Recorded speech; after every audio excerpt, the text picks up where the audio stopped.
Hi, I'm Dr. Erica Mealy from USC, and I am Moreton Bay's Head of Computer Science. And so part of my role here is to be able to help everybody understand a bit more about computer science and how it can help benefit their lives and their businesses. And so I'm happy to be able to come to you virtually today and talk about something that I've used a bit in my research and I think is a very interesting and possible future direction. But there's some really important things that we need to think about to make sure that we look after our own safety and security. So today I'd like to talk to you about wearable technology. And so the thing with wearable technology is that it's something that everyone has a different opinion about. Ultimately, wearable technology is something that is worn in or on the body, generally within our clothes, maybe even our hair. Some smart rings exist, but most people, when you say wearable technology, they think smartwatch. And so the big ones, the Apple Watches, the Garmins, the Fitbits, the Samsung Galaxy Watches, these are what most people think about. But there's so much more that you can find out about yourself with this wearable technology. But the thing is that technology itself is something that we've been looking at long before computers came to be. Originally, a pencil was considered a piece of technology, because it was a tool that helped us do our job or what we wanted to do in a better, more efficient way. So you could think my glasses are wearable technology. They help me to see better, which means that I don't get headaches and I can sit in front of the computer just a little bit longer. Not that we need to do that in these times. But some people actually will extend wearable technology to include things that sometimes we wear perhaps in our pockets. So a lot of people will consider their smartphone to be a piece of wearable technology. And that's an important thing because the difference between a smartphone and a Fitbit is enormous.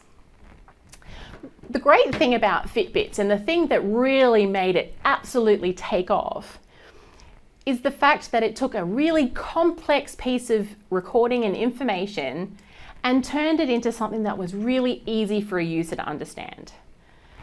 We didn't know how active we were, and half the time we definitely weren't active enough, but we didn't know that we knew that we weren't active enough. But when it's flashing in lights on your wrist, it's hard to get away from. Suddenly it went from, I feel like I haven't moved for a while, to, oh my goodness, I've done less than 2,000 steps today. Perhaps I need to get up and go for a walk. But you'll notice that not all steps count the same. So you might go for a walk with your friend, you might have a Fitbit and they might have a Garmin. And while there's going to be differences between how many steps you take compared to them, depending on your stride length, how tall you are, it's not going to be a grand difference overall. But your smart technology might actually consider them to be really different, like out by a couple of thousand. And that's to do with how we process the data that's coming in from these sensors and how we actually analyze it and come to decide on a result. So one of the things to think about when we're thinking about our wearable technologies and these readings they're giving us from the sensors is understanding, what does it mean? So one of the things that I've personally really enjoyed knowing more about myself is knowing more about my heart rate, which is something that I get from my smartwatch. But my heart rate, as it takes it on my wrist, isn't actually recorded the same, isn't even comparable necessarily with if I were to actually use a medical grade heart rate monitor or a chest strap heart rate monitor. Now these devices are specifically calibrated and have to be scientifically accurate. And you can bet that your cheap smartwatch probably doesn't have to follow those same standards. But the thing is, if you're always comparing the device to itself, you've got a baseline. So if suddenly your heart rate goes from 70 beats per minute resting to 80 beats per minute resting, perhaps you've been a little bit too inactive, a little bit too much Netflix while we've been away.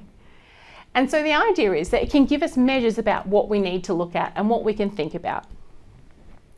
So if you're talking wearable technology, we also have, as I said, our phones. So in these, we have all kinds of things from GPS trackers that can tell us on the good side where we need to turn when we're going in Google Maps, but it can also track citizens. So a really interesting case has been during the COVID-19 pandemic, where some governments have actually elected to ask the phone companies to give them that data so they can make sure that people who should be quarantined are. So we have to be really careful. It's a very slippery slope. We have to decide where is the line between protecting society as a whole and taking away the rights of the individual. And that's part of the ethical dilemmas around technology and wearable technology that I think society as a whole needs to take more advantage of. These devices, our Fitbits, our phones, are taking so much information, more information than we can fathom, and they're storing it. And they're making money off our data. They aggregate it, they sell it, and there's no real benefit to us outside of how we want to use that data. So we have to take care in making sure that we are actually scrutinizing these people. Who has my data? Why do they have it? What are they going to do? And are they going to be evil or good with my data? So on the whole, it can be very interesting to collect societal and population statistics. So to be able to say the average age of a country, the average respiratory health of a country, for instance, if we look at how active the country is, how much pollution is in the country, what percentage of people are smokers, it gives you an idea of the susceptibility to that population of people to, for instance, a respiratory illness. But you also can consider, well, how has data shown us that life has changed?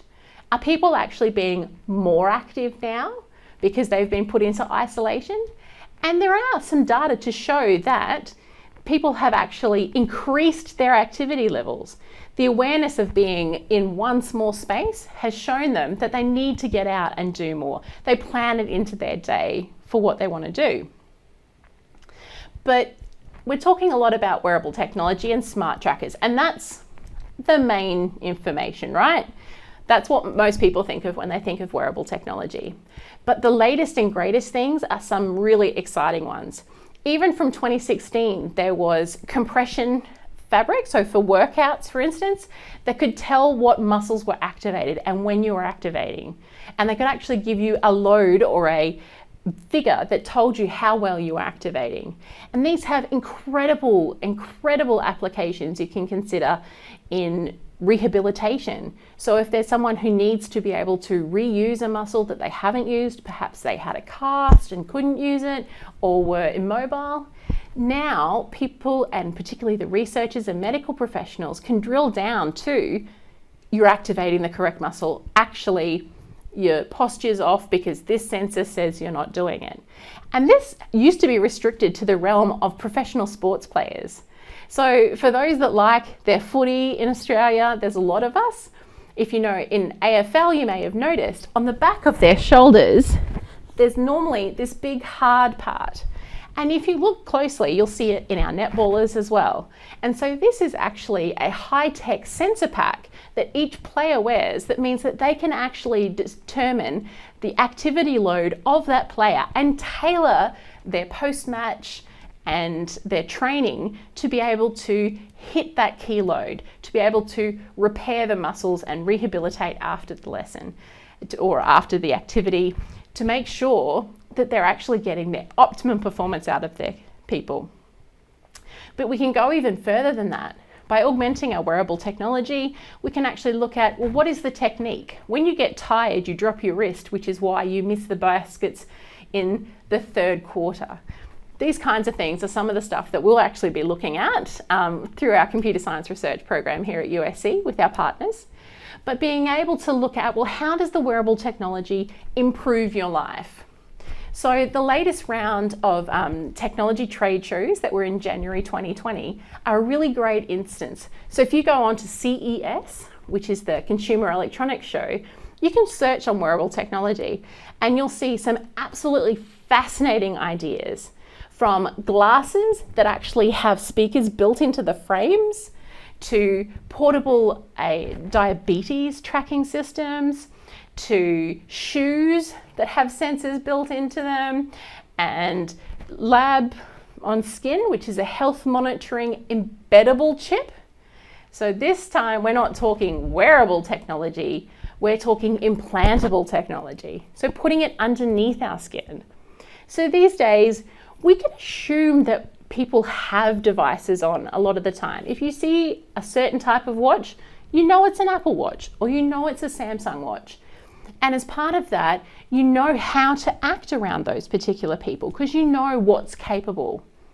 But an interesting one that's come to light for me is one of my family members has recently just gotten hearing aids.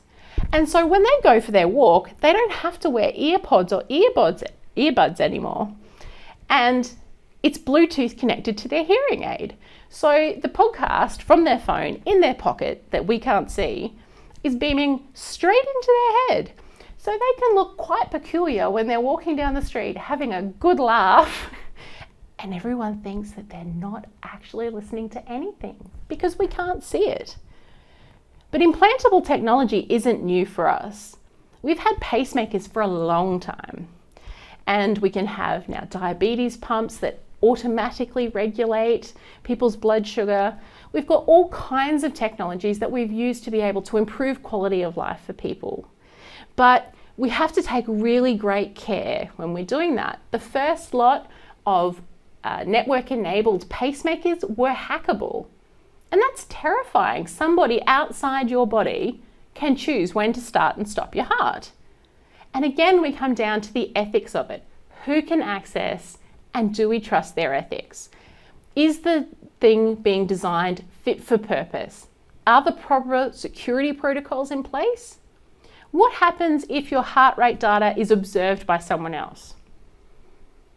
Probably doesn't make a lot of difference. But what if that person observing is your private health fund? And they can see how active you are or aren't, and therefore what kinds of diseases you might be more prone for. Would you be happy if suddenly your premiums went up by 20% because it found that you spent lots of March sitting down? Probably not. And so as consumers, it's upon us to be able to start to think about, well, not just how do we get useful knowledge from it for us, how active or inactive, how many flights of stairs, and those sorts of things, but how do I get the valuable payback on that data that other people are getting from my data? If my health fund got it, I would want to know that I was getting some sort of discount for them having all that information about me. There's Bluetooth enabled toothbrushes, which I always shock my first years with.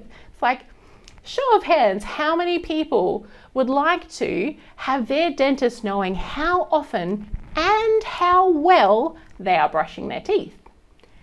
Nobody has ever put their hand up, except I think one student who was the son of a dentist. But no one wants to know that or to share that information. But it's useful information for me. I'd love to know how well my children are cleaning their teeth and if they're cleaning their teeth when they're not with me. And various other things like that, that would be useful information. But where does that ethically sit? An interesting one is in the realm of aged care and the elderly, because we want to consider how to best look after our parents and our grandparents as they move on to those later stages of life.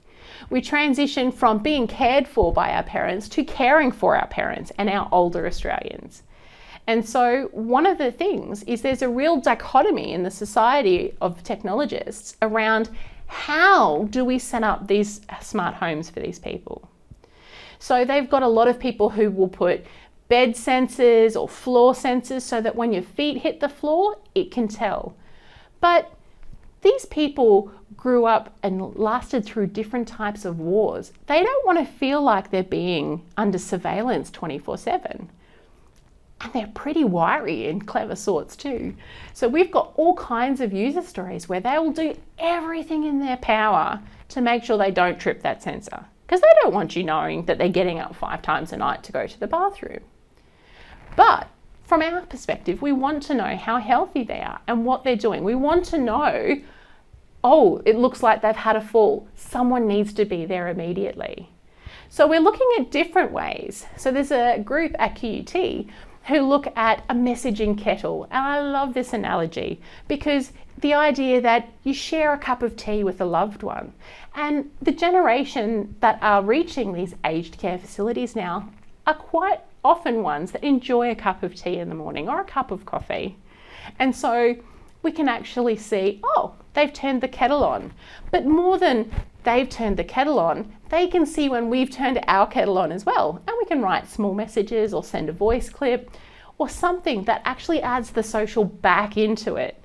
The danger of technology is that we just set up this smart house and we put people in it and we don't pay attention. We don't make that extra phone call.